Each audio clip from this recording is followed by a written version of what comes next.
A couple weeks ago, Super Mario Odyssey was released to critical acclaim, with many people giving it perfect 10 out of 10 scores. Does that mean it's actually perfect? I don't think so, but it's still a great game, and even great games can have their share of glitches, and the ones I have for you today are pretty cool. Also, the people who discovered the following glitches deserve their credit, so you'll find that list in the description. Just like the game, I am not perfect, so if you see that I've made a mistake in that list, let me know and I'll be sure to update it. With that in mind, let's get into it. Here are some glitches in Super Mario Odyssey. Let's start off with the glitch that can be done in the Cap Kingdom. First, have Mario use Cappy to perform a demonic possession on a flying Goomba, and then head over here. Just below the Scarecrow, fly into the corner, and at a certain height, you'll slip right through. I guess someone forgot to add collision there. Now that you're under here, you can explore and enjoy the view. Aside from flying through clouds, which can be fun, this can be used to spot some collectibles that you have yet to obtain. Have fun while you can though, because like a lot of the glitches in this video, I wouldn't be surprised if Nintendo patched them by like next week. There's another developer oversight, though this one requires the camera feature. If you use it in the Lost Kingdom, for example, just after loading in, you can see that Koopa McRacerman is in his T-pose. You see, the T-pose is the model's unanimated sort of default state, so you shouldn't be able to see it during normal gameplay. I believe that this happens due to two things. Firstly, the camera freezes everything, so nothing's animation is being updated while the camera is active. The second is something called frustum culling, I believe. In short, that's a technique where only what's shown on screen is visible, if that makes sense. Take this GIF from the making of Horizon Zero Dawn, for example. As the camera or player looks across the landscape, entire sections seem to disappear. They're still there, loaded in, just invisible. It's a common trick used in many 3D games.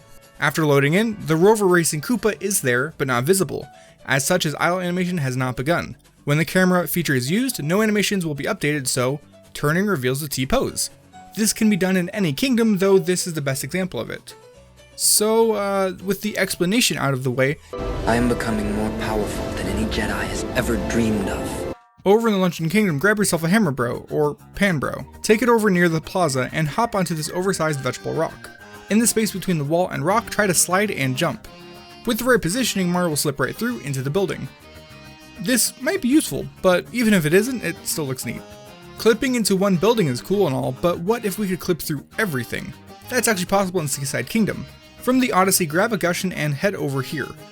If you stomp on this Gushen down from the ledge, it'll respawn partway into the ground. Bouncing on top of it as it spawns will prevent it from popping up. Now, if you capture it, you'll be partway into the ground. Take notice, you are currently floating on the water surface, and as such, your height will vary with the waves. Wait until you're really low down and move out of the terrain. If done right, you should now be able to move through basically any object. As long as you don't run out of life or exit the Gushen, you're free to explore. The only limitations are the invisible barriers surrounding the level, as well as the Gushen's maximum height. If you have a bunch of stuff to collect, this can be pretty useful.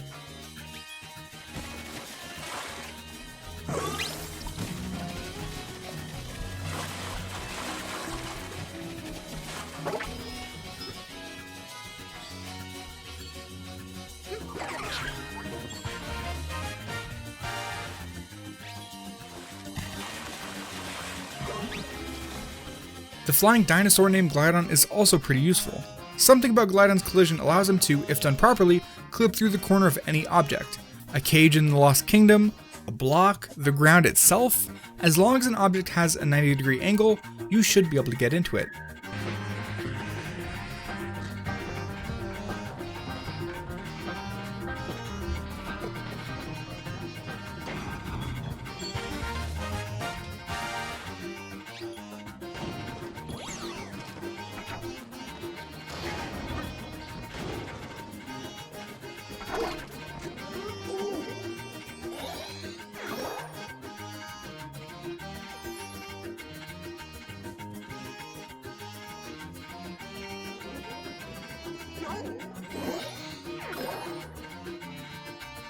Now this one's very minor, but I think it's pretty cool. You can actually make Cappy turn invisible by throwing it at an NPC while you're really close, which makes Mario spin, and then kicking an object immediately after. Cappy will be invisible, but still on Mario's head. And if you throw him, he will return, so there's not much you can do with this, but it's still pretty cool. This tree in the Mushroom Kingdom is pretty special. Aside from the moon it contains and what it's referencing, the tree can be used to clip underground. For that, we need a scooter, a classic Mario staple. Drive forward and jump onto the tree's trunk. There's a spot, as seen here, where the scooter will not be able to drive forward. If you hold down the gas, the scooter will glitch around and fall right through the floor. It's a nice view, but enjoy it while you can because if you go too far away from the lake, you will run out of invisible land. The scooter can also be used to soft lock the game, and for that we'll need to travel to New Donk City. The footage we'll be looking at comes from Twitter user Like It's Likely, who helped out a ton on this video by sharing some glitches he encountered, as well as footage when possible. Thanks again for the help. So at the top of the city hall, hop onto the scooter and drive over to the key. Position yourself right next to it and wait until it's about to disappear. As it does, move forward and Mario becomes stuck. Have fun not being able to go anywhere, Mario. Still in the city, it's possible to clip inside this building by using either the scooter or a ground pound roll. I think the latter is more reliable. As the name suggests, a ground pound roll is where you jump, ground pound, and while still holding the L button, press wide roll. This gives Mario considerable speed, and if done in the space between the stairs and wall, he'll slip right through. Just like the Luncheon Kingdom clip, this could be useful, but it generally just looks neat. Aside from clipping into buildings and being a better version of Sonic's Spin Dash, the ground pound roll can also be used to fly. Sort of. You see, the roll will maintain its speed after Mario goes off a ledge for as long as he holds it. That and the distance Mario travels while rolling through the air seems to be directionally proportional to his speed, or something. Basically, he can go very far if he starts from high up.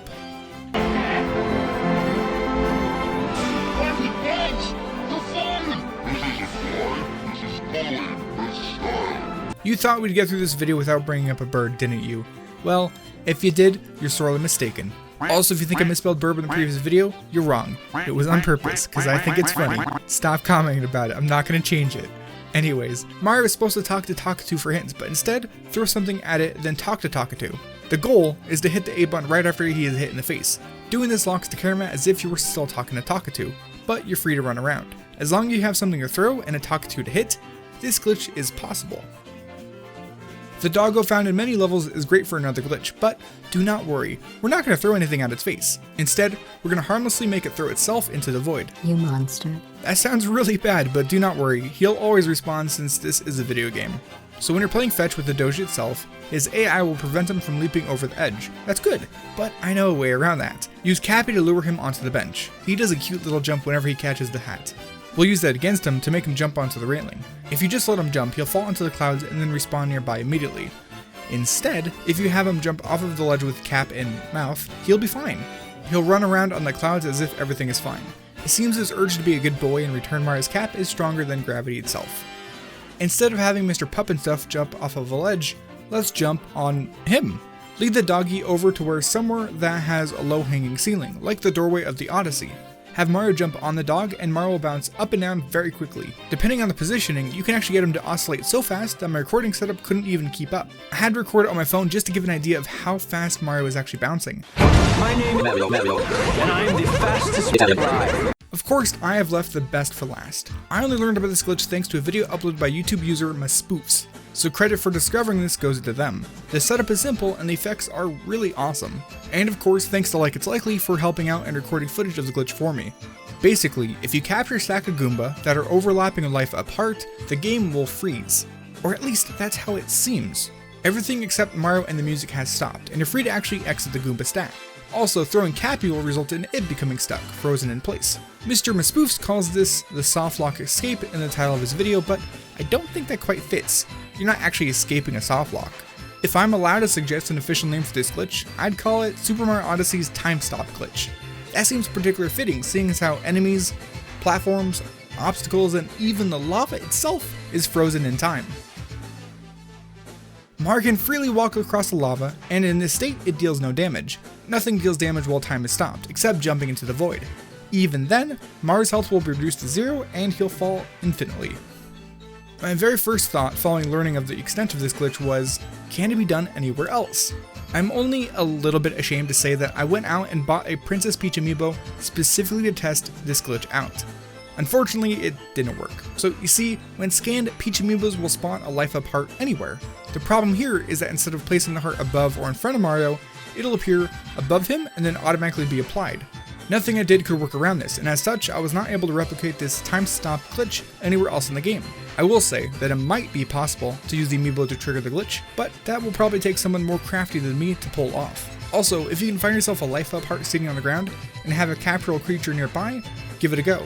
If anyone else can replicate this glitch outside of the darker side of the moon, please send me a video over at Twitter at DPadGamer_Sam.